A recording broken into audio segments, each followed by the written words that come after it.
अमर सुहाग अमर पीहर देने वाली गणेश जी की अद्भुत कथा। बहुत सालों पहले गणेशपुरी नाम का गांव था। उस गांव में विनायक और बिंदु नाम के भाई बहन रहा करते थे। वे दोनों एक दूसरे से बहुत प्यार करते थे और हमेशा एक दूसरे का ख्याल रखते थे। बिंदु का एक नित्य नियम था, वह हर रोज सुबह घर के सारे काम पूरे करने के बाद अपने भाई विनायक का मुंह देखकर ही खाना खाती थी।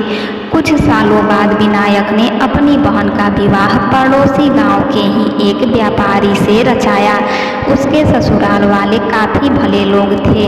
शादी के बाद भी बिंदु ने अपना नित्य नियम कायम रखा था।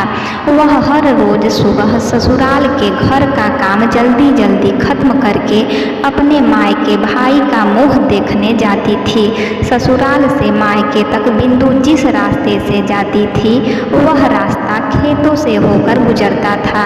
वहाँ पर घनी झाड़ियों के बीच एक खेजड़ी के पेड़ के नीचे गणेश भगवान की छोटी सी सुंदर मूर्ति रखी होती थी। बिंदु हर रोज आते वक्त उस मूर्ति के सामने हाथ जोड़कर बोलती थी, हे गणेश जी, मेरे जैसा अमर सुहाग और मेरे जैसा अमर पीहर सबको दीजिएगा।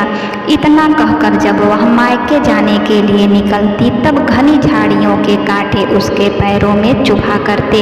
एक दिन रोज की तरह बिंदु मायके पहुंची और भाई का मुंह देखकर उसके पास बैठ गई। उसी समय उसकी भाभी की नज़र बिंदु के पैरों पर गई। भाभी ने पूछा कि आपके पैरों में क्या हुआ है। वह सुनकर बिंदु ने जवाब दिया कि आते वक्त खेतों की घनी झाड़ियों के गिरे हुए कांटे मेरे पाँव में चुभ गए थे। उसके बाद जब बिंदु वापस अपने ससुराल लौट गई तब भाभी ने अपने पति विनायक से कहा कि आपकी बहन के पैरों में कांटे चुभ गए हैं, कल फिर से ना चुभे इसलिए आज ही आप रास्ता साफ करवा दीजिए। वह सुनते ही विनायक ने उसी वक्त कुल्हाड़ी उठाई और खेतों की घनी झाड़ियाँ काटकर रास्ता साफ कर दी। लेकिन झाड़ियाँ काटते वक्त उसके हाथों एक गलती हो गई और झाड़ियों के साथ साथ वह खेजड़ी के पेड़ वाली सुंदर गणेश मूर्ति भी वहां से हटा दी गई। इसी बात पर भगवान गणेश जी बहुत नाराज हो गए और भाई विनायक के प्राण हर लिए।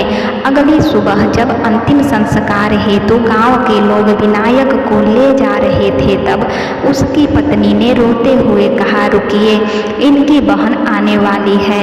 उसका नियम है कि वह अपने भाई का मुंह देखे बिना नहीं रह सकती। फिर लोग बोलने लगे, आज देख लेगी लेकिन कल क्या करेगी। दूसरी तरफ बिंदु रोज की तरह अपने भाई से मिलने ससुराल से आ रही थी। रास्ते में आते वक्त उसे रास्ता साफ सुथरा दिखाई दिया, लेकिन उसका ध्यान जब रोज की तरह विनायक जी के स्थान पर गया तब उसने देखा कि गणेश मूर्ति अपने स्थान पर नहीं है। फिर उसने तुरंत ही उस मूर्ति को ढूंढकर उसके नियमित स्थान पर स्थापित कर दिया और हाथ जोड़कर बोली, हे गणेश भगवान, मेरे जैसा अमर सुहाग और मेरे जैसा अमर पीहर सबको दीजिएगा। इतना कहकर आगे बढ़ी।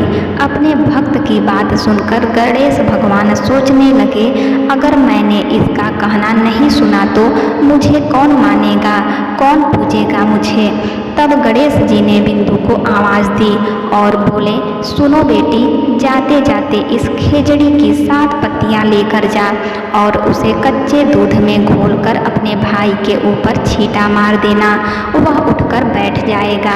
वह आवाज़ सुनकर बिंदु इधर उधर देखने लगी पर उसे आसपास कोई भी नहीं दिखाई दिया। फिर उसने सोचा, ठीक है, जैसा सुना वैसा कर देती हूँ, और वह खेजड़ी की 7 पत्तियां तोड़कर अपने भाई के घर ले गई। मायके पहुँचते ही उसने देखा कि भाई के घर गांव के लोग इकट्ठा हुए हैं। भाभी जी रो रही हैं और सामने भाई का शव रखा है। फिर बिंदु ने तुरंत ही सुनी हुई उस आवाज़ के हिसाब से खेजड़ी की 7 पत्तियां कच्चे दूध में घोलकर भाई पर छींटे मार दिए। उसके बाद चमत्कार हुआ। गणेश भगवान की कृपा से बिंदु का भाई विनायक उठकर बैठ गया। भाई के उठते ही वह अपनी बहन से बोला, मुझे बहुत ही गहरी नींद आ गई थी। वह सुनकर बिंदु बोली, इस तरह की नींद किसी दुश्मन को भी नसीब ना हो। बाद में उसने अपने भाई को पूरी कहानी बताई। तभी भाई विनायक ने भगवान विनायक से क्षमा मांग ली। तो यह थी मान्यता अनुसार बुधवार को सुनी जाने वाली गणेश जी की कथा। हे गणेश भगवान, इस कहानी को पढ़ने वाले और सुनने वाले को हमेशा खुश रखना। कहानी अधूरी हो तो इसे पूरी करना और हमसे कोई गलती हो गई हो तो क्षमा करना। जय श्री गणेश।